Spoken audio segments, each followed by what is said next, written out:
안녕하십니까. 비서경영과 5조입니다. 경영에 의해 제5장 실행과 현실인식 발표를 시작하겠습니다. 먼저 실행과 현실인식에 대해 알아보고 행동의 문화와 솔직함의 문화, 숫자를 통한 현실인식에 대해 발표하겠습니다. 실행이란 계획을 성과로 바꾸는 것입니다. 효과적인 실행을 위해서는 현실을 제대로 인식해야 합니다. 그래야 무엇이 잘못되었는지, 어떠한 대책이 필요한지가 명확해집니다.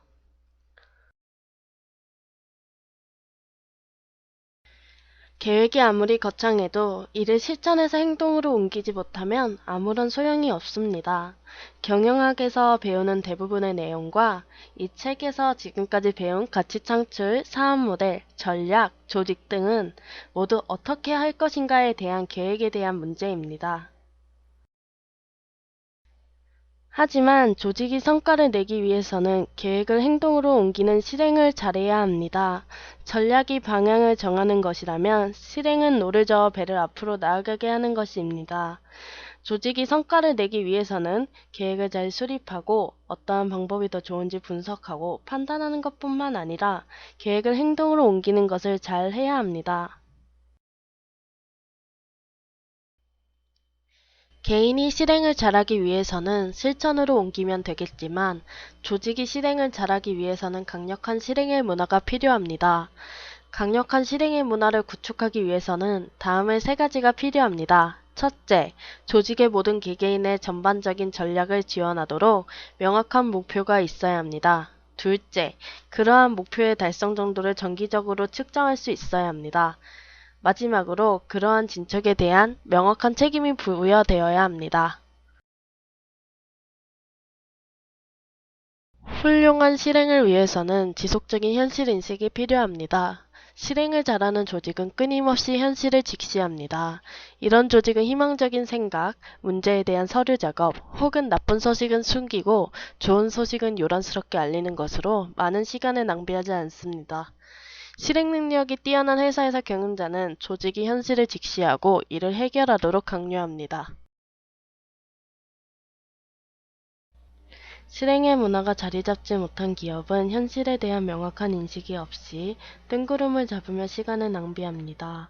회의는 명확한 핵심이 없는 긴 파워포인트 발표로 구성됩니다. 발표자는 자신이 수행한 놀라운 일들을 내세우려는 슬라이드로 가득 찹니다. 참가자들은 회의 시간 내내 조용히 앉아 있습니다. 질문을 하지도 않고 자세히 알려고도 하지 않습니다. 모든 사람들이 이제 무엇을 해야 하는지에 대한 명확한 생각도 없이 회의장을 떠납니다. 여러분의 회사가 이러하다면 그 회사는 충분히 걱정스러운 회사입니다. 이런 것들이 되게 좋지 않은 성과가 나오는 문화의 전형적인 특성입니다. 반대로 실행을 잘하는 조직의 발표는 전곡을 찌르며 발표자는 성공과 실패, 그리고 기회와 위험 모두 명확하게 요약해 줍니다. 다른 사람들은 자유롭게 질문을 던지고 발표자와 논쟁을 벌입니다. 회의장에 참석한 모든 사람들 간에 목표와 수행 기간에 대한 공동의 이해가 있고 모든 사람들은 다음에 어떤 일들이 일어나야 하며 그것을 누가 해야 하는지에 대한 명확한 인식을 갖고 회의장을 나섭니다. 그렇다면 강력한 실행의 문화를 목격하는 것입니다.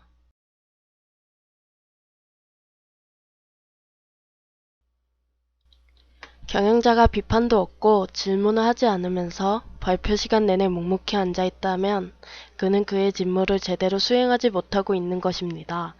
회의장에 다른 사람들이 당황해하는 엉뚱한 질문을 하거나 황당한 목표를 제시하는 경영자도 마찬가지입니다. 그러나 경영자가 묵묵히 앉아있는 동안 발표자는 날카로운 지적을 하고 있고 다른 사람들은 자유롭게 끼어들며 모든 사람들이 목표와 기한 그리고 다음 업무에 대한 명확한 인식과 함께 회의장을 떠난다면 경영자는 그의 일을 제대로 하고 있는 것입니다. 그는 스스로 잘 돌아가는 성공적인 실행의 문화를 이미 만들어 놓은 것입니다.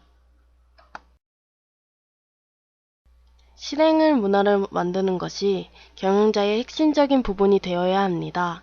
실행의 문화를 만드는 데 핵심적인 것은 바로 행동의 문화와 솔직 담백의 문화입니다.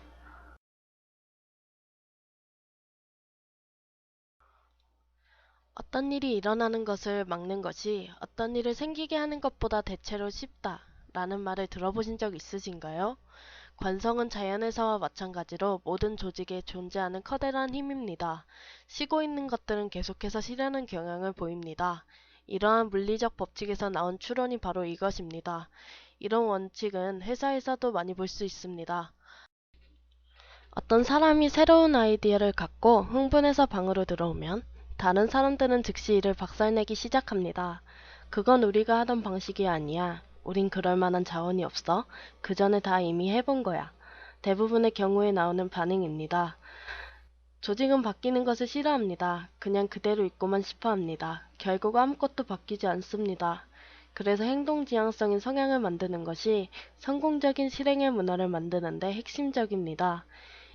일이 이루어지도록 하는 사람이 칭찬과 보상을 받아야 합니다. 그렇지 않은 사람은 바뀌도록 지도를 받아야 하며 실패를 하더라도 과도하게 처벌받지 않아야 합니다. 사람들이 실패를 두려워한다면 과감하게 시도하지 못할 것입니다. 초오량 기업을 찾아서라는 책에서 피터스와 워터만은 혁신적인 회사를 구분해주는 8가지 특징 중 첫 번째로 행동지향성을 제시하였습니다. 행동지향성 기업들은 의사결정에 있어서 매우 분석적이었습니다. 하지만 과도한 분석으로 인해 마비는 되지 않았습니다. 그런 많은 기업들의 일반적인 운영 절차는 먼저 실행한 후 문제점을 고치고 다시 실행하는 것입니다. 그렇다면 어떻게 행동지향성을 만들 수 있을까요? 관료주의에서 벗어나야 합니다. 관료주의란 과거의 타성에 젖어 주어진 일만 수동적으로 할 뿐 뭔가를 이루려고 시도하거나 노력하지 않는 업무 태도를 의미합니다. 신제품 아이디어를 회사의 기획부서에게 위임하거나 이미 거부하에 걸려있는 일선 관리자에게 할당하지 않습니다. 최고의 회사들은 수시로 바뀌는 임시 프로젝트 팀이나 태스크포스, 프로젝트 센터, 임시연구개발 조직을 만들어 그 일을 완수되도록 합니다. 핵심은 바로 실험을 독려하는 것입니다. 지나치게 위험을 회피하고자 하는 팀은 새로운 제품이나 서비스를 분석하느라 오랫동안 시간을 보낼 것이며 끝내는 아무런 진척도 보지 못할 것입니다. 이와 같이 분석에 빠지지 말고 상대적으로 낮은 원가의 새로운 개념을 실험해볼 방법을 찾도록 독려해야 합니다. 준비하고 먼저 발사, 그리고 나서 다시 조준하는 방식입니다. 그럼 우리 비서경영과는 어떻게 행동지향성의 문화를 만들 수 있을까요? 먼저 추진력을 키워야 합니다. 계획 단계에서 지나치게 검토하느라 시간을 보내기보다는 좋은 아이디어가 있으면 일단 실행으로 옮기는 것을 실천해야 합니다. 새로운 의견을 적극 받아들이고 가능하면 반영하도록 합니다. 지금까지 행동의 문화에 대해 알아봤습니다. 이제 솔직함의 문화에 대해 알아보겠습니다. 솔직함의 문화란 현실을 있는 그대로 정확하고 냉정하게 보는 것입니다. 경영에서 만능약은 없습니다. 그러나 끊임없이 솔직함을 유지하는 것은 거의 만능에 가까운 해결 방법입니다. 이것은 정직, 투명한 무결성, 완전 공시 등 다양한 이름으로 불립니다. 그러나 뭐라고 하던 간에 모든 훌륭한 조직에서 나타나는 핵심적인 특징입니다. 현실을 솔직하게 있는 그대로 바라보는 것의 중요성은 콜린스가 말한 스톡데일 역사를 통해 잘 알 수 있습니다. 스톡데일 제독은 베트남 전쟁 중에 가장 계급이 높았던 미군 포로였습니다. 8년간의 혹독한 포로 생활 동안 20차례 이상 고문을 받았으며 죽을 고비도 여러 번 넘겼습니다. 참혹한 포로 생활을 끝내고 살아 돌아온 스톡데일은 고통스러운 시련을 어떻게 견뎌냈냐는 질문에 끝내 석방되리라는 믿음을 잃지 않았기 때문이라고 말했습니다. 어떤 사람이 끝까지 살아남지 못했냐는 질문에는 낙관주의자라고 말했습니다. 금방 석방되리라고 믿었던 지나친 낙관주의자들은 포로 기간이 조금씩 길어지자 오히려 쉽게 지치고 고통을 이겨내지 못하더라는 것입니다. 현실감 없는 막연한 희망이 약이 아닌 독이 된 셈입니다. 여기서 우리는 희망을 뜨겁게 간직하되 현실은 냉정하게 보라라는 시사점을 얻을 수 있습니다. 현실을 솔직하게 있는 그대로 바라보는 것의 중요성은 콜린스가 말한 스톡데일 역사를 통해 잘 알 수 있습니다. 스톡데일 제독은 베트남 전쟁 중에 가장 계급이 높았던 미군 포로였습니다. 8년간의 혹독한 포로 생활 동안 20차례 이상 고문을 받았으며 죽을 고비도 여러 번 넘겼습니다. 참혹한 포로 생활을 끝내고 살아 돌아온 스톡데일은 고통스러운 시련을 어떻게 견뎌냈냐는 질문에 끝내 석방되리라는 믿음을 잃지 않았기 때문이라고 말했습니다. 어떤 사람이 끝까지 살아남지 못했냐는 질문에는 낙관주의자라고 말했습니다. 금방 석방되리라고 믿었던 지나친 낙관주의자들은 포로 기간이 조금씩 길어지자 오히려 쉽게 지치고 고통을 이겨내지 못하더라는 것입니다. 현실감 없는 막연한 희망이 약이 아닌 독이 된 셈입니다. 여기서 우리는 희망을 뜨겁게 간직하되 현실은 냉정하게 보라라는 시사점을 얻을 수 있습니다. 이것은 매우 중요한 교훈입니다. 끝내 이겨내리라는 믿음, 그래서 희망을 잃지 않는 것과 가장 참혹한 지금의 현실에 부딪혀서 힘들더라도 이를 극복해 나가야 한다는 사실을 절대로 혼동하면 안 됩니다. 훌륭한 조직에는 이와 유사한 역설이 나타납니다. 조직의 성공이 아무리 어렵더라도 이를 꼭 이루겠다는 결의에 찬 사람들로 가득 차 있습니다. 그러나 그들이 당면하고 있는 장애물을 극복하는데 한치의 숨김도 없이 솔직하게 다가갑니다. 솔직함의 문화를 만들기 위해서는 우선적으로 정보의 자유로운 흐름을 보장해야 합니다. 반드시 핵심적인 정보가 꼭 필요한 사람에게 꼭 필요한 때에 꼭 필요한 이유로 전달되어야 합니다. 이것은 매우 중요한 교훈입니다. 끝내 이겨내리라는 믿음, 그래서 희망을 잃지 않는 것과 가장 참혹한 지금의 현실에 부딪혀서 힘들더라도 이를 극복해 나가야 한다는 사실을 절대로 혼동하면 안 됩니다. 훌륭한 조직에는 이와 유사한 역설이 나타납니다. 조직의 성공이 아무리 어렵더라도 이를 꼭 이루겠다는 결의에 찬 사람들로 가득 차 있습니다. 그러나 그들이 당면하고 있는 장애물을 극복하는데 한치의 숨김도 없이 솔직하게 다가갑니다. 솔직함의 문화를 만들기 위해서는 우선적으로 정보의 자유로운 흐름을 보장해야 합니다. 반드시 핵심적인 정보가 꼭 필요한 사람에게 꼭 필요한 때에 꼭 필요한 이유로 전달되어야 합니다. 조직에서 정보의 흐름을 저해하는 많은 이유가 있습니다. 가장 널리 퍼져 있는 문제가 바로 윗사람에게 사실대로 말하기의 어려움입니다. 상사에게 말할 때 대부분의 사람들은 피할 수 없이 메시지에 색깔을 입힙니다. 안 좋은 소식을 완화시키거나 기분 좋게 하려고 돌려서 말합니다. 그로 인해 해결되어야 할 문제가 다루어지지 않고 그냥 넘어가게 됩니다. 또 다른 문제는 경영자가 정보를 권력의 원천으로 독차지하려는 경향입니다. 남들이 갖고 있지 않은 정보를 갖고 있으면서 자신의 존재감을 정당화하기 위해 혹은 개인적인 목표를 달성하기 위해 선택적으로 이를 행사합니다. 메모 비용 또한 정보의 흐름을 방해합니다. 어떤 프로젝트에 많은 비용을 투자했다면 그 프로젝트에 문제가 있거나 실패하고 있음을 보여주는, 그리고 그 투자가 문제가 있었음을 보여주는 정보를 전달하기를 꺼려하게 되는 것입니다.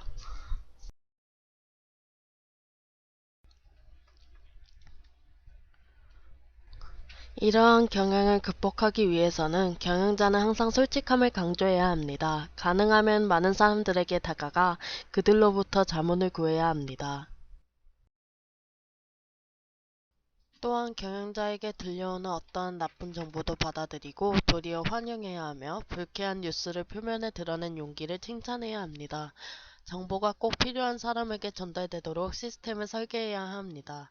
그리고 그들은 끊임없이 행복한 이야기에만 관심 있지 않다는 사실을 명확히 해야 합니다.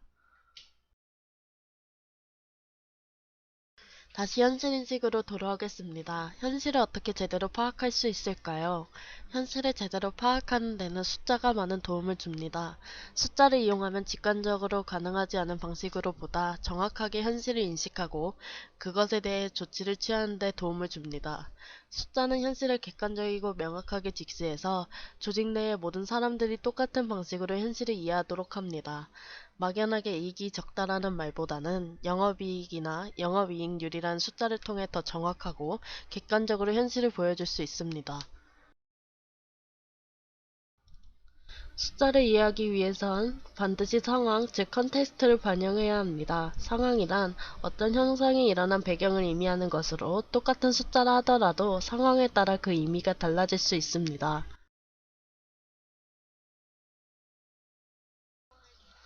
예를 들어 이번 영업이익률이 3%라는 사실만으로는 수익성이 높지 않다는 것 이외에 별다른 시사점을 얻기 어렵습니다. 그러나 경쟁 기업의 영업이익률이 1%라거나 전 분기에 적자였다는 상황적 요인을 고려한다면 잘했다는 위안을 얻을 수 있습니다. 혹은 전 분기의 영업이익률이 5%였었다면 어떠한 이유로 이렇게 나빠졌는지 원인을 파악해 봐야 할 것입니다. 숫자를 통한 현실을 인식하려면 숫자에 대한 판단력을 길러야 합니다. 숫자를 계산하는 것은 어렵지 않습니다. 그 숫자를 왜 계산하는지를 판단하는 것이 더 중요합니다. 더 어렵고 중요한 것은 숫자가 갖는 의미에 대한 판단력을 기르는 것입니다. 숫자를 해석하기 위해서는 경험이 필요합니다. 경험을 통해 숫자가 어떠해야 하는지의 기준이나 기대치를 설정할 수 있어야 합니다. 또한 숫자의 상대적인 크기 혹은 적절한 크기에 대한 감각을 갖고 있어야 합니다. 어느 조직을 막론하고 반드시 중요하게 보아야 하는 숫자가 있습니다. 수익, 비용, 이익, 현금 흐름이 바로 그것입니다.